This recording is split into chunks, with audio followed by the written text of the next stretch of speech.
Hello everyone, I'm Olivia Pinnerock, and this is our presentation on cultural hegemony. With me I have Sean and Mariah. Hello, and this is our group's introduction. A hegemony is a group that has a political power or cultural dominance or authority over others. Throughout our slides, we will discuss how it is derived, the influence it has on power structures, and finally, we will provide recommendations on how to overcome the effects of hegemony. So, what is hegemony exactly? It is defined to have physical and or social dominance over another. As Nicholas states from the hegemony video, it derives from the Greek word hegemon to refer to the power of the state. So, for example, the rich would hold hegemony over a competitive capitalist society because, capitalist society is all about competition and which brand or company has the better products and which do the consumers like to lean on the most. Over the years, Western films established white characters and cultures as the norm. Having a few POC in the cast or even a series with a whole POC cast was a spectacle. People love to be seen in characters they love. So when Disney had announced a black Ariel, the public erupted in both praise and outrage from two different sides. So as you can see, in the original lineup of the Disney princesses, 4 out of 11 of the official lineup are women of color. I think that's Jasmine, Mulan, Pocahontas, and Tiana, right? So what does this say about, women? What does it say about, protagonists in general? And, who is seen the most in the media, right? So, how does cultural hegemony influence power structures and form images? Here's our perspectives. For me, the dominant culture would control most of what is found in society and hide what is foreign. For example, during the Mexican era of California, Californios had the most power.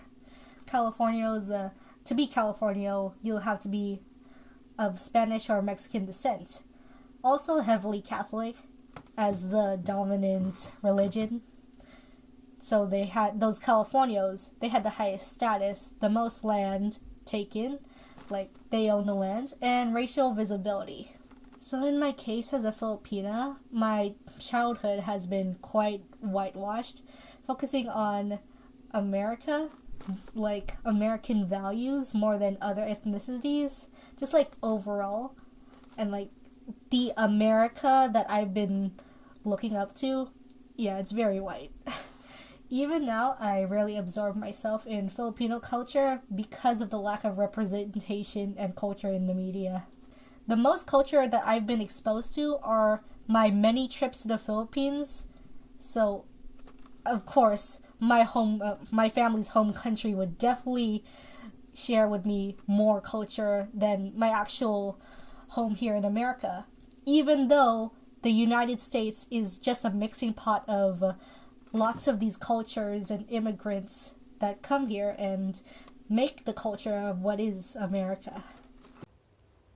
Hegemony is usually achieved through social groups or institutions that allow power to influence one's values, ideas, expectations, practices, and behaviors. My example is the strong cultural influence of the United States that it has around the world. The influence of American culture outside the U.S. includes media, technology, food, and even pop culture. Even the English language is a dominant language, especially seen with music, as most songs are sung in English. Cultural hegemony is a very powerful concept that has been prevalent throughout history and continues to be the stimulus of many beliefs and values. When a culture becomes hegemonic, it becomes normalized for the majority of the population. An example of this would be male and female gender roles in American movies that expose individuals to the idea of gender expectations. Growing up in the US, I have watched countless movies where women are working at home by cooking, cleaning, and caring for her children, while men are constantly working and being the financial contributor for his family.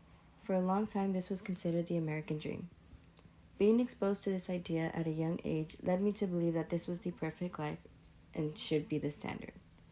However, this creates gender inequality and ultimately controls the roles of male and females to create a male-dominated culture. So here's the recommendations. How do we see hegemony and what can we do about it?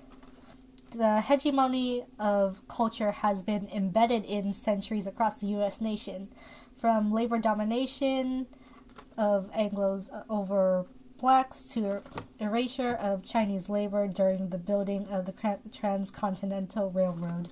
So on the top left corner, you see these two pictures. One is the original finishing of the Transcontinental Railroad. Here are like the east and west trains, and the majority of the men in this picture are all white builders, where like in reality it's like there's more Chinese who have worked in building this railroad more than like the whites, and they kind of erased them from the whole picture. But on the right of that picture it's from CBS Sunday Morning. It's the anniversary of the Transcontinental Railroad, and for their picture they have descendants of the Chinese workers over there as a majority in that picture, and it's pretty much giving justice to their ancestors' work. So hegemony seen today. Today, white privilege takes this form. The quality of safety, residence, and overall life is raised for those who are white. Lack of POC visibility is also an example. Example like Oscar So White. Going back again to how mostly in like old movies and old media, the culture is very white-centric, very non-POC centric. What can we do about hegemony today?